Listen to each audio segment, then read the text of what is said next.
राजदूत GTS 175 भारतीय motorcycle इतिहास की एक ऐसी पहचान है जिसे भुलाना मुश्किल है। इसे लोग प्यार से बॉबी बाइक के नाम से जानते हैं, क्योंकि 1973 में राज कपूर की सुपरहिट फिल्म बॉबी में इस मोटरसाइकिल ने खास जगह बनाई थी। उस दौर में जब मोटरसाइकिल चलाना आम लोगों के लिए सिर्फ एक साधन माना जाता था, राजदूत GTS 175 ने उसे एक नया स्टाइल, एक नया अंदाज और एक नया आकर्षण दिया। राजदूत ब्रांड का नाम भारत में पहले से ही भरोसे और मजबूती का प्रतीक था। एस्कॉर्ट्स कंपनी के तहत यह बाइक लॉन्च की गई थी। GTS 175 का डिजाइन, आकार और लुक बाकी भारतीय बाइकों से बिल्कुल अलग था। यह छोटी सी लेकिन ताकतवर बाइक थी, जिसका लुक थोड़ा यूरोपीय मिनी बाइक से मेल खाता था। इसीलिए इसे देखकर लोग कहते थे कि ये छोटी मगर दमदार बाइक। इस बाइक का engine 173 CC 2 stroke single cylinder था। उस जमाने में 2 स्ट्रोक इंजन अपनी आवाज और तेज पिकअप के लिए जाने जाते थे। राजदूत GTS 175 में भी वही बात थी। 7.5 हॉर्स पावर की ताकत और लगभग 100 किलोमीटर प्रति घंटा की टॉप स्पीड के साथ ये बाइक युवाओं को खूब भाती थी। इसका वजन सिर्फ 116 किलो के आसपास था, इसलिए इसे हैंडल करना आसान था। खासकर नई पीढ़ी और कॉलेज जाने वाले युवा इसके दीवाने हो गए थे। डिजाइन की बात करें तो इसकी सबसे बड़ी खासियत इसका छोटा सा फ्यूल टैंक, गोल हेडलाइट, स्प्रिंग लोडेड सीट और ऊपर उठा हुआ एग्जॉस्ट पाइप था। इसका स्टाइल उस समय की बड़ी मोटरसाइकिलों से बिल्कुल अलग था, और यही इसकी खूबी भी थी।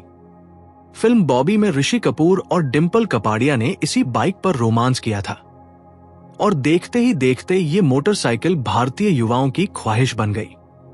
भारत में उस दौर की ज्यादातर बाइक्स, जैसे राजदूत 175, येजदी 250, जावा 250 बड़ी और भारी होती थी, लेकिन राजदूत GTS 175 अपनी कॉम्पैक्ट और हल्की बॉडी की वजह से अलग ही दिखती थी।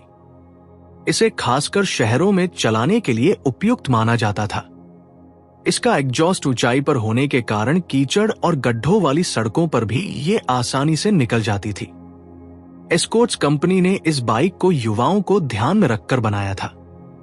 कंपनी चाहती थी कि ये बाइक एक फन टू राइड मशीन बने, और सचमुच ये अपने समय की सबसे आकर्षक और अलग मोटरसाइकिल साबित हुई।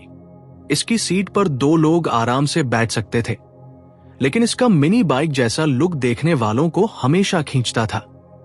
जहां तक बिक्री की बात है, राजदूत GTS 175 ने शुरुआती दिनों में काफी लोकप्रियता पाई। फिल्म बॉबी के बाद तो इसकी डिमांड अचानक बढ़ गई, लेकिन कुछ साल बाद लोगों ने इसे उतना पसंद नहीं किया, क्योंकि इसकी कीमत थोड़ी ज्यादा थी और भारतीय बाजार ज्यादातर प्रैक्टिकल और माइलेज वाली बाइक्स चाहता था। GTS 175 का माइलेज लगभग 35-40 किमी/लीटर ही था, जबकि लोग 50-60 किमी/लीटर देने वाली बाइक्स की तलाश में रहते थे। 1980 के दशक में धीरे धीरे इसका प्रोडक्शन बंद हो गया। एस्कॉर्ट्स कंपनी ने ध्यान राजदूत 175 और यामाहा RX सीरीज जैसी दूसरी बाइक्स पर केंद्रित कर दिया। नतीजा ये हुआ कि राजदूत GTS 175 दुर्लभ होती चली गई। आज अगर किसी के पास ये बाइक सही हालत में मिल जाए तो वो एक खजाने से कम नहीं है। आज के समय में राजदूत GTS 175 को एक विंटेज कलेक्टर आइटम माना जाता है। कई मोटरसाइकिल कलेक्टर्स और शौकीन इसे खरीदकर रिस्टोर करते हैं और मोटरसाइकिल शो में प्रदर्शित करते हैं। इसकी कीमत आज लाखों रुपए तक पहुंच सकती है, जबकि उस समय ये बाइक कुछ हजार रुपए में मिल जाती थी। ये बाइक सिर्फ एक मशीन नहीं, बल्कि एक कल्चरल आइकन है। इसने भारत के मोटरसाइकिल इतिहास में अपनी एक अलग जगह बनाई। जब भी कोई विंटेज बाइक की बात करता है, राजदूत GTS 175 का नाम जरूर लिया जाता है। इसकी पहचान अब भी लोगों के दिलों में बॉबी बाइक के नाम से बनी हुई है। इस बाइक से जुड़े कुछ रोचक तथ्य भी हैं। इस बाइक का एग्जॉस्ट साइड से ऊपर उठा हुआ था, जो उस समय की बाइक्स में दुर्लभ था। इसकी लंबाई और ऊंचाई सामान्य बाइक से कम थी, इसलिए लोग इसे पॉकेट रॉकेट भी कहते थे। फिल्म बॉबी की सफलता ने इस मोटरसाइकिल को अमर बना दिया। एस्कॉर्ट्स कंपनी ने इसे 1970 के दशक की युवाओं की जरूरतों को ध्यान में रखकर बनाया था। आज भले ही ये बाइक सड़क पर कम ही दिखाई देती है, लेकिन जिसने भी इसे चलाया है उसके लिए ये यादगार अनुभव रहा है। पुराने जमाने के लोग बताते हैं कि जब वे इस बाइक पर चलते थे तो हर कोई पीछे मुड़कर देखता था। इसकी साउंड, इसकी स्मूथ राइड और इसका अनोखा स्टाइल सब कुछ इसे अलग बनाता था। राजदूत GTS 175 इस बात का सबूत है कि मशीनें भी इंसानों की यादों में जिंदा रह सकती हैं। यह बाइक एक दौर का प्रतीक है, 70 और 80 के दशक का, जब भारतीय युवाओं के सपनों में यही बाइक छाई रहती थी।